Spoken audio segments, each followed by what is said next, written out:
Hello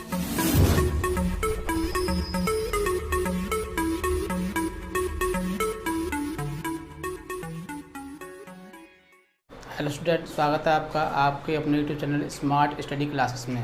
देखिए, हमारा grammar में आपका डायरेक्ट इंडायरेक्ट चल रही थी, ठीक है, जिसका आज लास्ट पोर्शन रह गया है।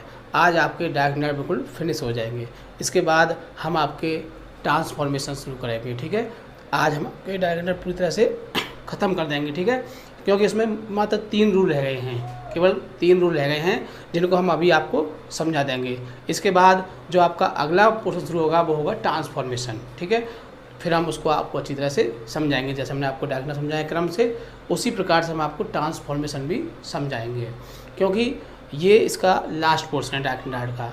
वैसे एग्ज़ाम में आपके छोटे छोटे ही आते हैं, लेकिन कभी कभी सिंगल सेंटेंस जब आ जाता है तो वो बड़ा ही आता है, और बड़ा वही कर सकता है जिसको छोटे छोटे सारे डायरेक्ट इंडायरेक्ट के रूल आते होंगे। लेकिन फिर भी हम आपको अच्छी तरह से यहाँ पर समझाएंगे। तो देखिए, जो कौन से रूल हैं बताते हैं आपको, ठीक है। देखिए, 3 सेंटेंस हैं, केवल 3 वाक्य हैं, जिनको हम बना लेंगे तो समझ लीजिए कि हम बड़े वाले बना सकते हैं। और जब 3 सेंटेंस हैं, उनके 3 ही रूल हैं। तो पहले मैं आपको सेंटेंस के अनुसार उसकी थोड़ी सी बातें बताऊंगा। जैसे देखिए, रमेश सेड टू मुकेश। देखो, ये 4 वाक्य दे रखे हैं। कितने हैं ये? 4 वाक्य। जब इसका हम इनडायरेक्ट करेंगे, क्या करेंगे, इसका हम इनडायरेक्ट करेंगे तो हम इसको एक ही लाइन में, एक ही लाइन में बनाएंगे। ऐसे नहीं है कि जैसे ये 4 बार में लिखा हुआ तो हम इसको 4 ही बार में बनाएं, ऐसा कुछ नहीं है। हम इनको एक ही क्रम में बनाएंगे। तो इसमें क्या होता है कि पहला सेंटेंस तो हमारा देखो इंट्रोगेटिव सेंटेंस है, आपको दिखाई दे रहा है, बिल्ड शुरू में आ रहा है और अंत में क्वेश्चन मार्क लगा हुआ है, ठीक है। इस तरह से ये तो क्लियर हो जाएगा। अब दूसरा सेंटेंस आता है नो वाला, है ना। कौन सा आता है? नो वाला आता है। तो इसका एक रूल होता है कि जब RS के शुरू में नो दिया हो, क्या दिया हो? नो दिया हो, तो हम रिप्लाइड का प्रयोग करते हैं। किसका प्रयोग करते हैं? रिप्लाइड का प्रयोग करते हैं। और अगला है सेंटेंस आपका भाई आ गया, तो जब भाई दिया हो तो हम आस्क्ड का प्रयोग करते हैं, और आपका कॉमा के स्थान पर भाई का ही प्रयोग करते हैं। इस तरह से ये हो जाएगा।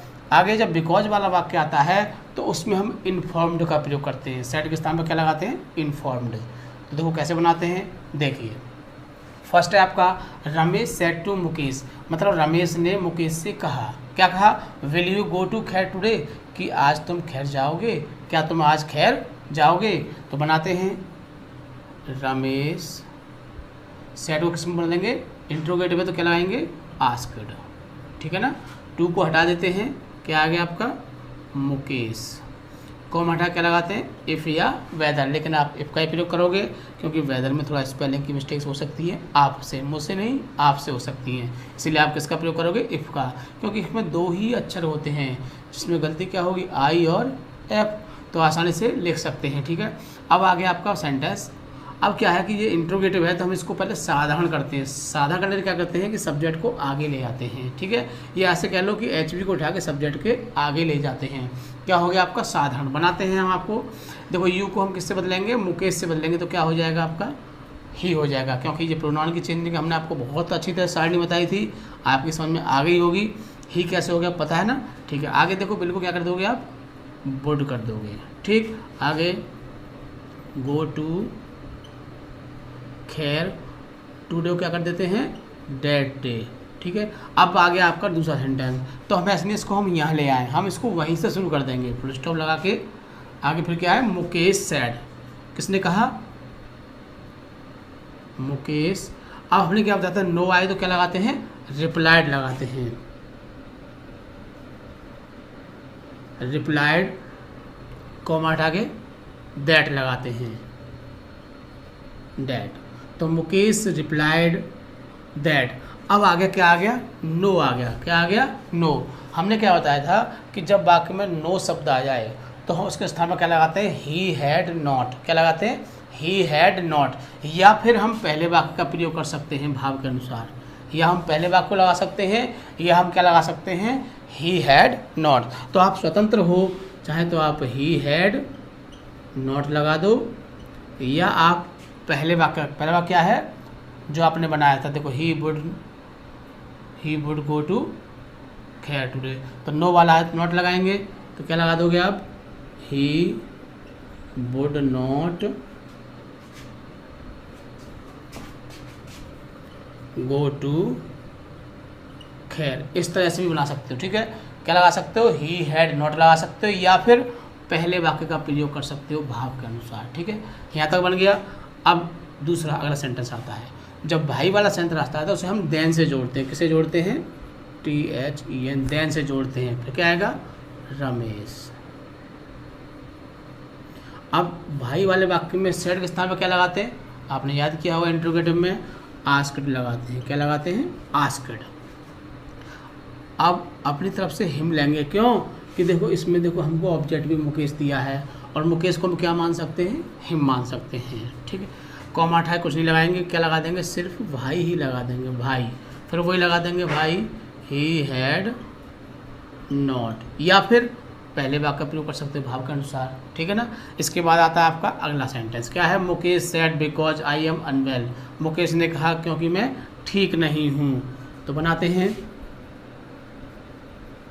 मुकेश, हमने क्या बताया था, जब बिकॉज वाला वाक्य आ जाए तो क्या लगाते हैं, इन्फॉर्म्ड लगाते हैं। क्या लगाते हैं, इन्फॉर्म्ड।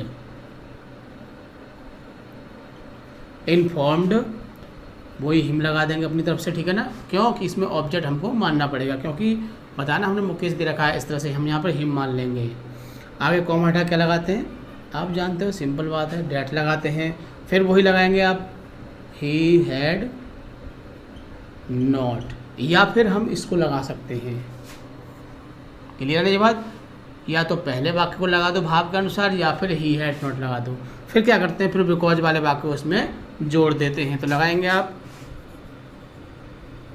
बिकॉज, आई को हम किससे बदलेंगे, मुकेश से बदलेंगे, तो क्या हो जाएगा, ही हो जाएगा। इजारे को क्या कर देते हैं, वाजबर, अनवेल।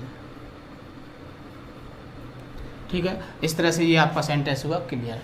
अगर इस टाइप का आपका सेंटेंस आता है तो सिंगल ही आएगा, जिसको आप इन जो मैंने आपको बताई है कि नो आए तो इसके स्थान पर ही हैड नॉट लगाते हैं, भाई आए तो पूरा वो सेंटेंस लगा सकते हैं, और बिकॉज वाले में हम क्या लगाते हैं। तो ये आपको सारी बातें अगर याद रहती हैं तो आप इस सेंटेंस को आसानी से बना सकते हो। इस टाइप के जो भी सेंटेंस आएंगे, यस वाले आ जाएं या नो वाले आ जाएं, सेम है, यस वाले में ही हैड लगाते हैं और नो वाले में ही हैड नॉट लगाते हैं। ठीक है, अगला सेंटेंस आता है आपका, ये देखो, I said to my friend. ये क्या है, हमारी आरबी। क्या है ये, आरबी, और ये यहाँ से क्या शुरू होता है तुम्हारा, पूरा RS। क्या है ये, RS है ना। ठीक है ना। तो अब इसमें देखो एक आपको नई चीज़ दिखाई दे रही होगी, देखो आरबी तो इसमें एक ही है, एक ही सेंटेंस है, लेकिन RS में देखो कई सेंटेंस दिए हुए हैं। देखो एक सेंटेंस ये हो गया, एक ये हो गया, एक ये 5-6 सेंटेंस दिए हुए हैं ना। तो अब यही बात आपको याद रखनी है कि जब एक आरबी के साथ, मतलब आरबी में तो एक ही वाक्य हो, लेकिन RS में एक से ज़्यादा वाक्य हो, मतलब 2 हो, 3 हो, 4 हो, 5 हो, 6 हो, कितने वाक्य हों, RS में एक से ज़्यादा वाक्य दिए हों, तो हमको 2 बातें याद रखनी है। कौन सी वाली बात, यदि वो वाक्य हमारे एक ही सेंटेंस के हैं, मतलब एक ही प्रकार के हैं, मान लो सारे असर्टिव हों, या सारे इंटरोगेटिव हों, या सारे इम्पेरेटिव हों, या सारे एक्सक्लेमेटरी हों, या सारे ऑब्जेक्टिव हों, अगर एक ही प्रकार के वाक्य हैं तो उन वाक्यों को हम बनाते जाते हैं, नियमों के अनुसार उन्हें बदलते जाते हैं, और हम जहाँ पर हमारा सेंटेंस चेंज होता है वहाँ पर हम एक कंजक्शन लगा देते हैं, कहीं पर एंड, कहीं बट, कहीं टू, जो भी सेंटेंस सूटेबल हो हिसाब से जो आना चाहिए जो कंजक्शन, वो लगाते जाते हैं। लेकिन कंडीशन आती है कि जब सेंटेंस एक प्रकार के नहीं हों, अलग अलग हों, जैसे पहले आ गया आपका असर्टिव का आ गया सेंटेंस, फिर उसके बाद इंट्रोगेटिव का आ गया, फिर इम्पेरेटिव का आ गया, फिर एक्सक्लेमेटरी का आ गया, फिर ऑब्जेक्टिव का आ गया, फिर असर्टिव का आ गया, फिर इंट्रोगेटिव का, मतलब सेंटेंस आपके कहीं कहीं से आ जाएं, कभी कोई सा, कभी कोई सा, कभी इंट्रोगेटिव, कभी इम्पेरेटिव। जब ऐसी कंडीशन आ जाती है तब क्या करोगे, तब क्या करेंगे, जैसे कि सेंटेंस हमारे अलग अलग आते हैं तो हम प्रत्येक वाक्य के साथ, जो भी वाक्य आएगा प्रत्येक वाक्य के साथ हम आरबी का प्रयोग करेंगे, मतलब जो आरबी दे रखी है वो प्रत्येक वाक्य के साथ आएगी। कब, जब सेंटेंस अलग अलग होते हैं, और सेंटेंस एक प्रकार के होते हैं तो हम बनाते जाते हैं, और नियम अनुसार, यूज के अनुसार हम कंजक्शन उसमें जोड़ते जाते हैं, जैसे बट लगा दो, एंड लगा दो। लेकिन जब सेंटेंस अलग अलग होते हैं तो क्या करते हैं, उसमें हम प्रत्येक वाक्य के साथ आरबी का प्रयोग करते हैं। जैसे देखिए ये सेंटेंस हमारा, I said to my friend, ये हमारी आरबी है। देखो एक प्लीज़ हेल्प मी, ये इम्पेरेटिव हो गया, कौन सा हो गया, ये इम्पेरेटिव बता दिया। देखो आई एम ट्रबल ये असर्टिव हो गया, ठीक है। कैन यू हेल्प मी ये इंट्रोगेटिव हो गया, देखो। आई होप ये असर्टिव हो गया, फिर यू विल ये भी असर्टिव हो गया। इस तरह से देखो हमारे कितने वाक्य, 1 2 3 4 5 सेंटेंस में हमारे, है ना। जब 5 सेंटेंस हैं और आरबी कितनी हमारी, सिर्फ एक आरबी है। एक आरबी के साथ 5 सेंटेंस है, लेकिन सेंटेंस देखो पहला इंपेरेटिव है, फिर असर्टिव है, फिर अलग अलग है ना सारे। जब सारे सेंटेंस अलग अलग आ जाएं तो क्या करते हैं, प्रत्येक के साथ हम आरबी का प्रयोग करेंगे। कैसे करेंगे, देखिए हम बोलेंगे I said to my friend please help me, एक वाक्य हो गया आपका। फिर दूसरा वाक्य आया, फिर बोलेंगे I said to my friend I am in trouble, दूसरा वाक्य हो गया। फिर तीसरा वाक्य लगा, फिर बोलेंगे हम I said to my friend can you help me, फिर हो गया। फिर अगला सेंटेंस आया, फिर बोलेंगे I said to my friend, क्या आ जाएगा, आई होप आ जाएगा। फिर आगे देखो वो फिर देखो सेम है, असर्टिव के बाद असर्टिव आ रहा है, तो फिर यहाँ पर हम आरबी का प्रयोग नहीं करेंगे। तो बनाते हैं, देखिए आई, देखो कौन सा वाक्य आपका ये इम्पेरेटिव प्लीज वाला है, तो रिक्वेस्टेड लगाएंगे। इसमें रूल याद होने चाहिए तभी बना सकते हैं, अदरवाइज नहीं बन सकते हैं। तो बनाते हैं आई रिक्वेस्टेड, टू को हटा देंगे, माई फ्रेंड। अब इम्पेरेटिव प्लीज वाला आ गया है, क्या लगाते हैं, कॉमा हटा के बताइए, टू लगाते हैं। सारे रूल याद होंगे, पीछे वाले जरूर बना सकते हो, अदरवाइज नहीं बना सकते हो। कोई ऐसी ताकत नहीं, कोई ऐसी शक्ति नहीं है जो इसको बना दे। अगर आपको पीछे वाले आते हैं तो इसको आसानी से बना सकते हो, ठीक है। प्लीज़ को हटा देते हैं, क्या करेंगे, हेल्प मी को जब बदलेंगे किससे बदलेंगे, आई से बदलेंगे तो मी ही रहेगा। इस तरह से फिर आगे सेंटेंस आ गया, कौन सा आ गया, असर्टिव आ गया। फिर दोबारा से इसी को लेंगे, क्या आ जाएगा आपका, आई असर्टिव में क्या लगाते हैं, टोल्ड, क्या लगाते हैं, आई टोल्ड माई फ्रेंड। और फिर आगे इस बात को बनाएंगे, आई को आई से बदलेंगे तो क्या होगा, बोलिए, कॉमा हटा के डेट लगाते हैं ना, ठीक। आई को आई से बदलेंगे तो आई रहेगा। इजार में क्या कर देंगे आप, वाज इन ट्रबल। इस तरह से आपका ये दूसरा सेंटेंस हो गया। फिर आगे आ गया इंट्रोगेटिव, फिर दोबारा किसका प्रयोग करेंगे, आरबी का।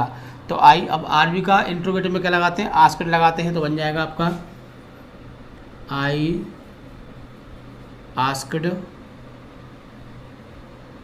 माई friend, I asked my friend, comma हटा क्या लगाते हैं, इफ़। अब इसको साधारण करेंगे तो यू इधर आ जाएगा, कैन इधर पहुंच जाएगा। यू को बदलेंगे किससे बदलेंगे, यू को फ्रेंड से बदलेंगे तो क्या हो जाएगा आपका, ही। कैन को क्या कर देते हैं, साड़ी याद होगी ना, कुड कर देते हैं, तो कुड हेल्प मी। इस तरह से यहाँ तक बन गया। फिर आगे फिर आपका असर्टिव आ गया, क्या आ गया, असर्टिव। तो असर्टिव फिर दोबारा इसका प्रयोग करेंगे, I told my friend, I told my friend, comma हटा के लगाते हैं, असर्टिव में डेट लगाते हैं, बनाएंगे। आई को आई रहेगा, होप की सेकंड फॉर्म हो जाएगी तो क्या हो जाएगी, होप्ड हो जाएगी। फिर देखो असर्टिव के बाद असर्टिव ही आ गया। हमने बताया था जब सेम के बाद सेम आए तो हम आरबी का प्रयोग नहीं करते हैं, इसको सीधे बना देंगे, एंड लगा के इसको जोड़ देंगे, एंड यू को बदलेंगे तो क्या हो जाएगा, ही।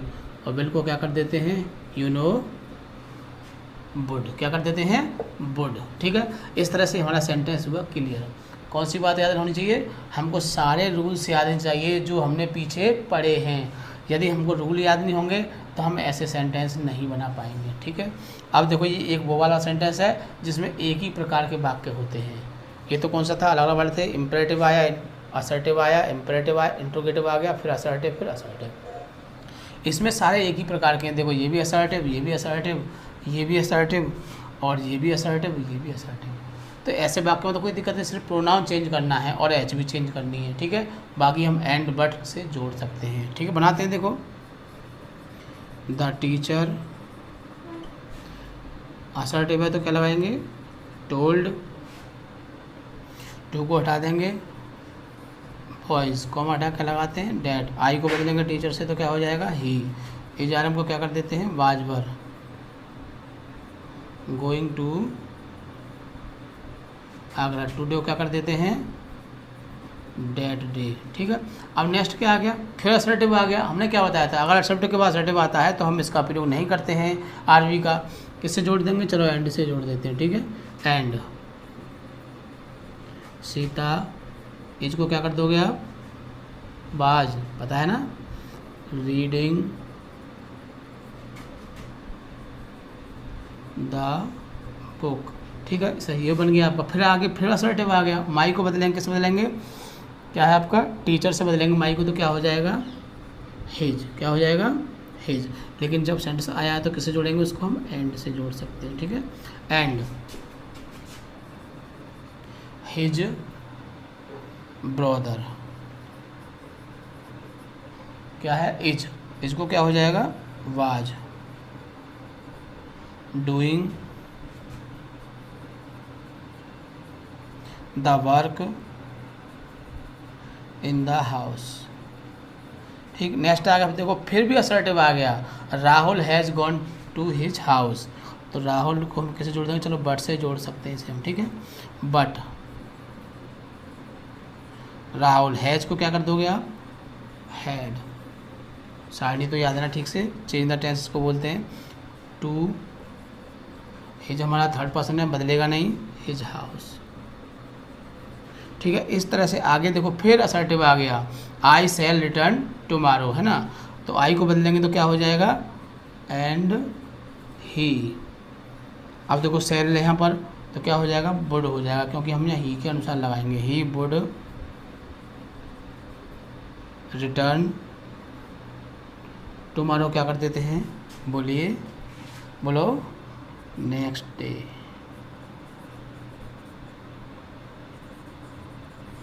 ठीक है। इस तरह से हमने ये आपको तीनों सेंटेंस समझा दिए जो एग्ज़ाम में कभी कभी आ जाते हैं, नहीं तो सिंगल वाले ही आते हैं सेंटेंस, कभी कभी बड़े वाले आते हैं तो सिंगल आता है, और छोटे छोटे आते हैं तो 2 सेंटेंस आएंगे, ठीक है। इस तरह से आज आपका हमने डायरेक्ट इनडायरेक्ट पोर्शन कर दिया ख़त्म।